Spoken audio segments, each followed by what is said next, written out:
paired off. Absolutely. You know, what's really interesting, Dr. Eli, and everything that you've said, what they're doing in these type of relationships, to me, I see a lot of this weird behavior just in everyday people who, for instance, are married and they cheat. Or there is long time standing. I know people who later in life found out that their parents were married and their father had a whole nother family and set of kids.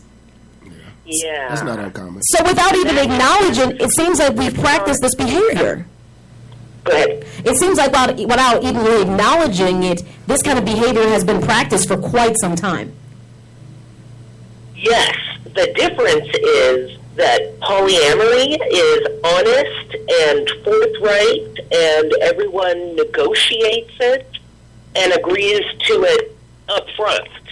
Whereas if it's not that common for a man to have, not that uncommon, I'm sorry, for a man to have a family in one area and then another different family in another, and kind of move between the two of them and keep them secret from each other.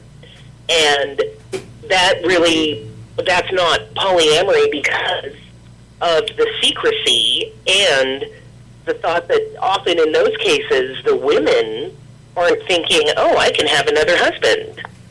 You know, they're mostly focused on, they think they're in a monogamous relationship even when they're not. So do you think that people would generally be happier if everyone just accepted this? Because that's apparently how it was for a very long time, again, with other cultures and that kind of thing. And then we adopted this monogamy, and it seems like people still want to practice that behavior. So is monogamy really unnatural? You know, I think some people are monogamous by orientation. That if they love someone, they are deeply connected to that person and they're just not interested in other people. I think the majority of people, however, even when they're in love with someone, they could get frisky with someone else and just enjoy the variety. Sexual variety, I think, is compelling for a lot of people.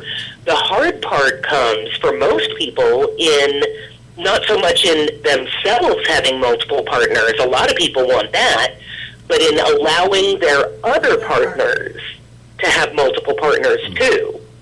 Like, they want the harem. For most people, they want the harem, but they don't want their harem members to also have other partners. And that goes for men and women both. So I think, actually, polyamory works great for a minority of people, but it's not for everyone. It's probably the most intensive and difficult form of consensual non-monogamy to maintain. I would say for people just looking for sexual variety, swinging is actually a lot easier to maintain because you're just taking care of the emotional needs of the couple and not adding other people into the family. Whereas polyamory is focused on loving more than one person, and so you're really expanding the relationship to include multiple people, not just for sexual variety, but to be real, true family members. Okay. I have a question. How, in regards to kids, how is it explained, and is there, from what you've seen or studied, or, you know, is there a lot of resistance from kids once the whole, you know, once they're old enough to understand what's going on? You know, it kind of depends on what kind of family the kids are in. If the kids are born into a family that's already polyamorous, they just take it for granted. It doesn't need to be explained because it's their normal family life. Okay. In fact, what needs to be explained to them is that some people only have two parents, and then, or even just one parent. And then generally the kids feel sorry for people with just one or two parents because those kids don't get as much attention. There's not enough of the adults to go around, kind of. Okay. When a kid is from a divorced family and the parent who's polyamorous is afraid that if the other parent, their ex-spouse, finds out they're polyamorous, they will get sued for custody or they will lose their child, that's when the parent tends to either meet with their partners, their other partners outside of the home, so the kid is not aware of the polyamory until they're much older. Or once the kid is old enough to figure out what's going on, the parents sometimes will say, this is a private thing to this family. You don't need to tell other people about it. You know, there's things that are private. Like, for instance, when we go to the grocery store, we wear clothes. But sometimes when we're at home, you know, getting out of the bath or getting dressed or something, we don't have clothes on. And it's fine not to have clothes on at home, but you have to have clothes on in the grocery store. So there's a difference between what we do and say and talk about in the privacy of our own home and in public. And a lot of kids can understand that just fine. So you're writing actually a new book that kind of deals with these dynamics, correct? I'm sorry, could you repeat that? You have a new book coming out that deals with these type of dynamics of the family, correct? Yes. Tell us what it's my first book, The Polyamorists Next Door, talks about my own research, my 15-year study of polyamorous families with children. And then coming out this October, Stories from the Polycule is an edited anthology that I edited of polyamorous people writing about their own families. Everything from little kids talking about what it's like to grow up in a polyamorous family to adults talking about how it is to spread parenting around multiple people or breaking up from a polyamorous family. So with that being said, it's now on the table that now that same-sex marriage is legal, that this should be the next step that is going to be put in front of the Supreme Court to decide another aspect of marriage that needs to be legalized. Do you think it's going to get more pushback or probably the same type of pushback that same-sex marriage received?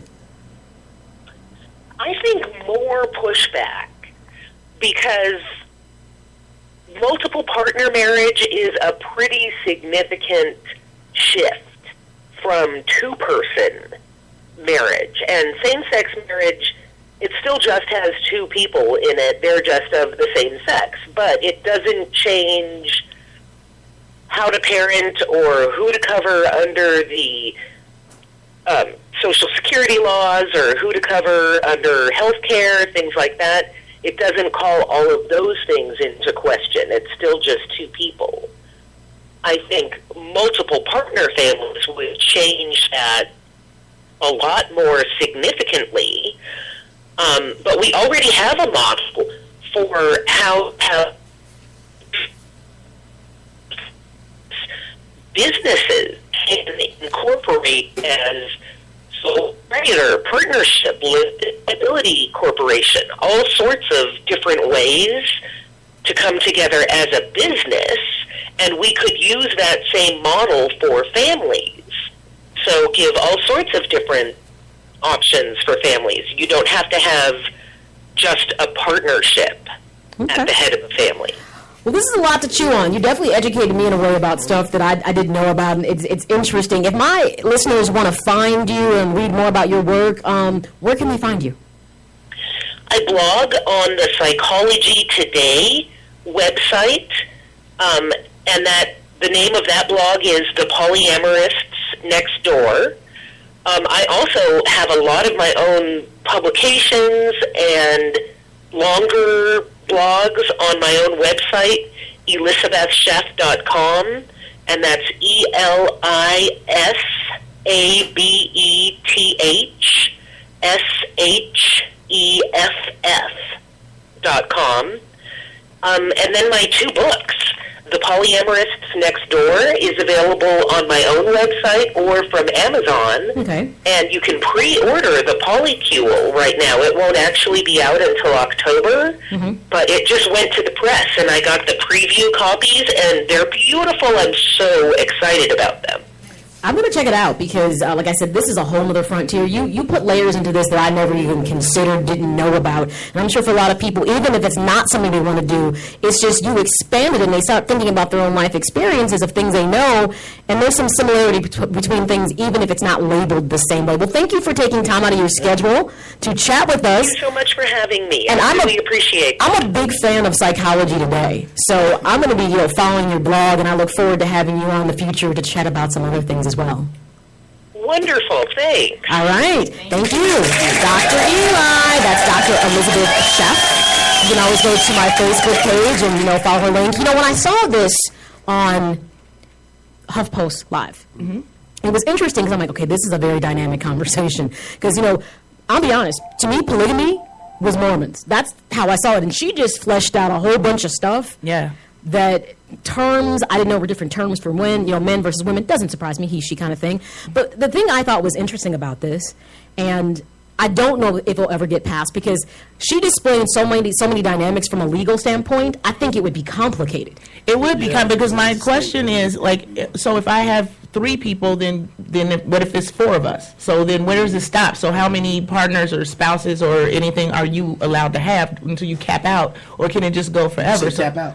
I said cap out. I thought you said Tap out, too. Right. Tap out. Okay, I've got 5 of you. I'm done. I'm done. There's 5 of you. I can't do it. But here's what's interesting about just talking about, not even if I want to be I can't do it because, like she said there's a minority of people. But I honestly... I think it's more than that. But I think if people really had this as an option and it was more socially acceptable... It's not socially... That's the problem. At the moment. I think more people would be happy and stay married. But like she said, it's a small minority. I mean, even cheating is acceptable, if you will. Cheating is acceptable. Mm-hmm. Having other kids is acceptable. Having a what do they call it? Mistress. A break. A break. Concubine. Whatever you want to call it. That's acceptable. But like she said, this just coming out and saying, I got 3 wives, I got 4 kids, and we got 2 dogs. People are like, okay. That's kind of. But you know what? That's kind of. I'll tell you what. Well, she said everybody walks around naked. That's creepy. That's not gonna happen. That's. Let me just say this, Pat Price. Yes. If I'm really. So wait, do they breastfeed? Can you just breastfeed? Okay, you're digressing. Lactate? How do they do that? You're digressing. I don't know, Pat Price. You're digressing. How would we know that? I'm just. What if you email Dr. Eli and ask her that? Because I don't know. Like whoever lactating is your mother. Oh, you're so wrong. Go ahead. You blew out the circus last time you were here on Monday. Let's pipe down this. You know what's interesting is I wondered how I would feel if I met a guy. And, I have a problem with people, a bunch of kids, and they've never been married. But I wonder how I'd feel if a guy said to me, well, I've had 3 wives because I've lived a life, of polygamy. I wonder if that would throw me off. Or I'm like, you had some level of commitment, and you made all these kids. I don't know how I'd feel about that. Because then I'd feel like you're not a one-on-one Hall & Oates kind of guy. Right. You know what I mean? But at least you know what but then that's your decision to make, and you know what you're getting into. Right. And I guess you would probably know, he wouldn't cheat. He'll just bring. But see, I'm very selfish. That's what I'm saying. If you're selfish, it's not going to work for you. It's quote unquote accepted in society. Now, if I have 6 kids, by a bunch of different women, and no, I'm just saying, this is not everybody, but I like him. He's nice. No, that's fine. But if I say, it's a different element to it. If I say, okay, I'm married to these 4, I was married to these 4 other women, or I have these 4 other women, and we're a family, quote unquote, that would seem kind of weird, if you will. You know what I mean? That's what I'm saying. It's 2 sides to it. It's just hard for me to wrap my mind around because. For me, a lot of work. Marriage, that is dealing with one woman is something else. Can you imagine having 4 of them? Oh my! I know. And vice versa. She said, well, that's why she said there are not a lot of women who have multiple husbands. I'm like, who wants 4 of that walking around? That's crazy. Oh goodness! I mean, after a certain thing, it's no value to that. But anyways, it's interesting that for me, the concept of marriage has always been: I find someone, I fall in love, we get married, we'll probably have children.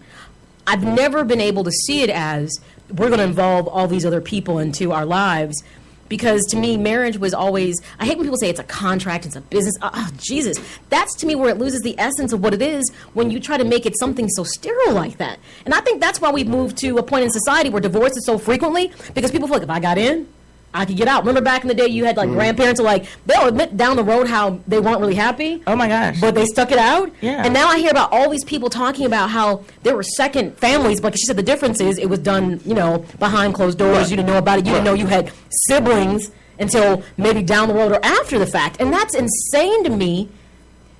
I don't know. I mean, but that was common. I'll say it's common. I mean, even I have a brother and a sister. Never knew till I was like 30. But a lot of that was common, if you think like maybe in the 50s and the 60s and 70s, where the woman knew the other woman down the street. Mm-hmm.